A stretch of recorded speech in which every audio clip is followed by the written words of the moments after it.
So, Carrie, who do you like? Do you have a crush on me?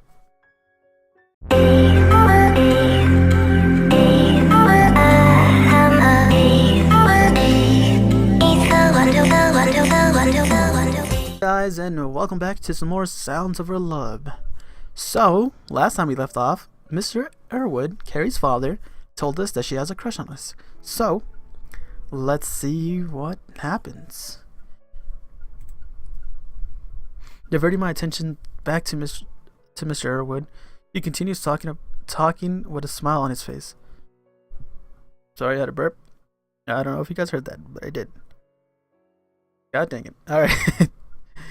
I've had some talks with my solicitor. Legal stuff, right? He told me that I'm likely to win custody of Carrie. What? My wife isn't known to have the best mental health record. So don't feel too down, kid. Carrie's going to stay. Carrie's going to stay? A wave of relief washes over me, knowing that Carrie doesn't have to face her burdens. It's a pleasing thought. Even more so that I know how Carrie feels about me. I can't even describe what either of us would be feeling if we were separated. Have you told her yet? Not yet. I wanted to wait until the time was right. What does he mean? I think that telling her would be one of the first things he'd do.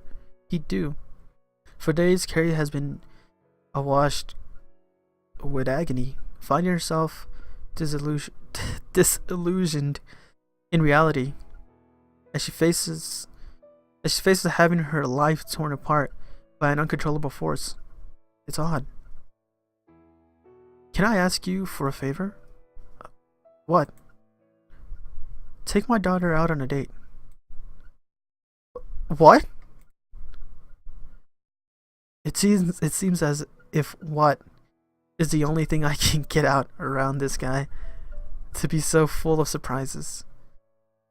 What's even more surprising is that Carrie's still taking her time with putting her stuff away. Me and her father have been talking about her for quite a while. Her father has just asked me to go on a date with her, yet she's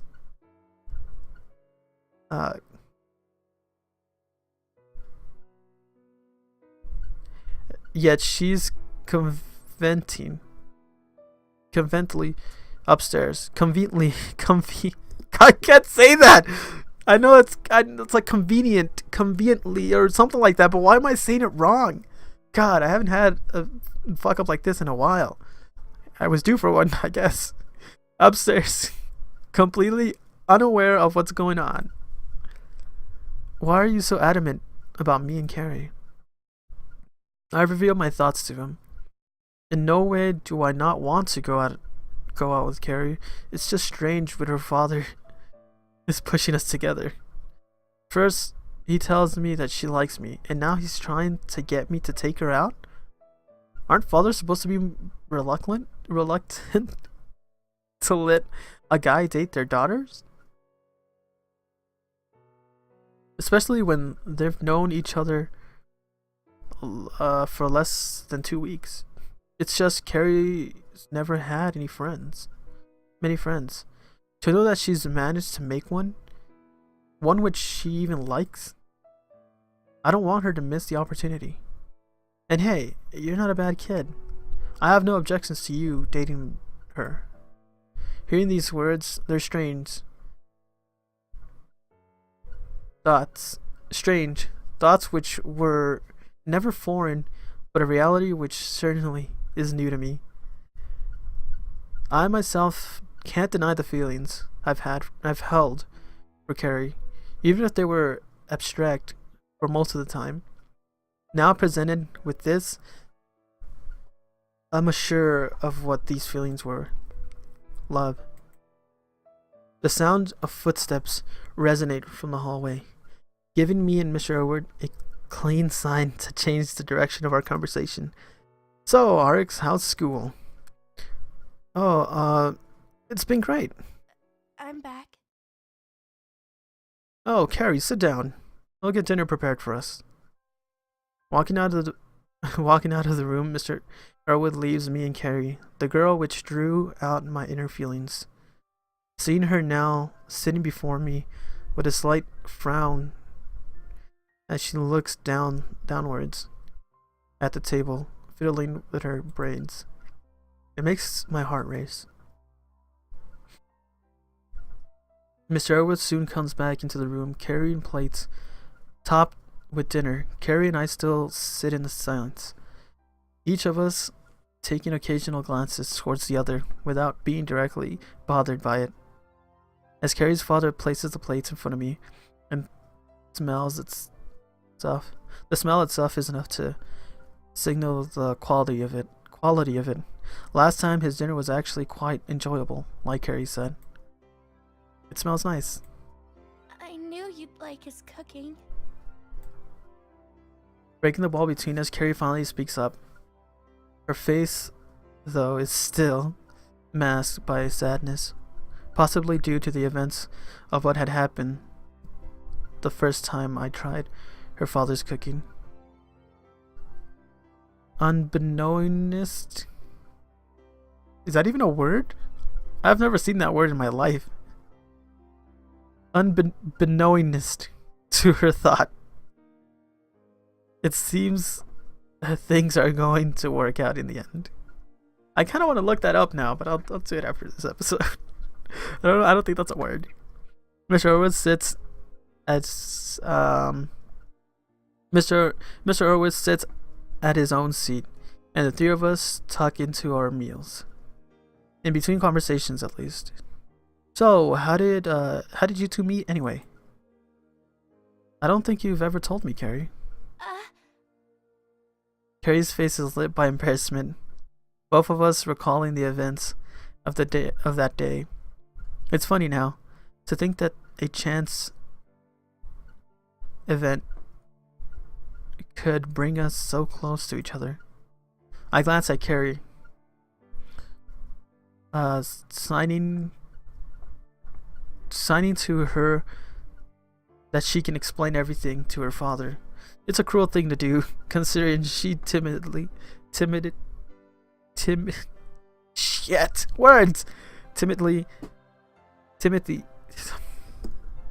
I should just give up. I'm just gonna give up. Through watching her explain is going to be cute. Well, I dropped my bag on the way to school. My library card was left behind, and he gave it back to me. Really? That's an odd way to meet someone. Mr. Erwood laughs as Carrie's face increasingly reddens.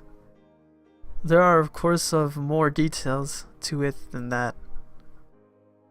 If I hadn't decided to walk up to her in the cafeteria, then none of this would have happened.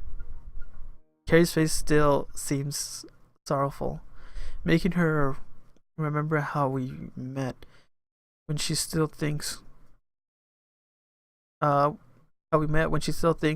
we might be leaving each other. Why hasn't he told her yet? The ongoing stream of time flows forward, the three of us having finished our meals, and the clock itself reflecting how long I've actually stayed here. I didn't even tell my family where I'd be, so they're probably going to be either angry or inquisitive. I doubt any of them would actually be worried about where I am. I think it's getting a bit late. Yeah, I wouldn't want to keep you here for too long. It's been good to speak to you, Rx. I think Harry should walk you to the door. I'll say my goodbyes here. Okay, thanks for the meal, Mr. Erwood. My pleasure. Carrie, as startled as ever, trails after me as I walk out into the hallway of the Erwood residence, towards their front door. Our eyes lock. Carrie still flared up with embarrassment and myself filled with a newfound sense of direction. Carrie, would you like to go somewhere with me tomorrow? After school, that is. You want to go somewhere? Yeah, I think it'd be fun. Okay, sure. Carrie still seems rather embarrassed. It was only days ago that she herself invited me to town. Despite not calling it a date, I still find myself attaching a connotation to this. I can't with these words that don't make sense to me.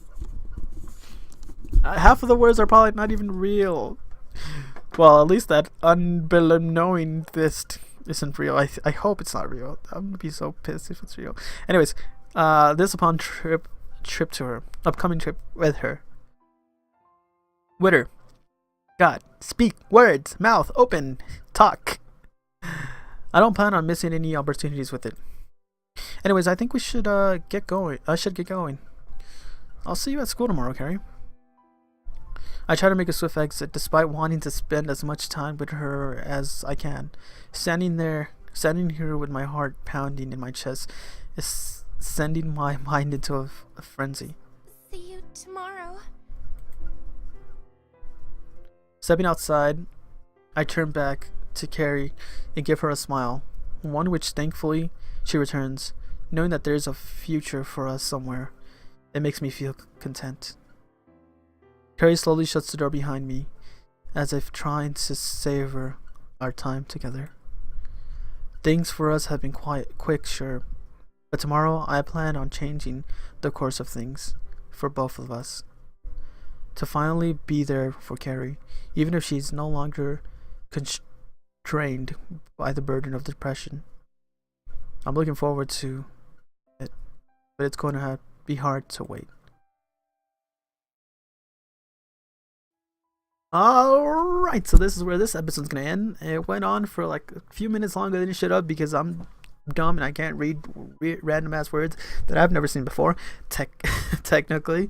But oh my god, shit is going down this episode. Well, it went down. So we know that Carrie likes him. The father wanted us to take Carrie on a date, and the main character, which is RX, is now doing that. So that's crazy.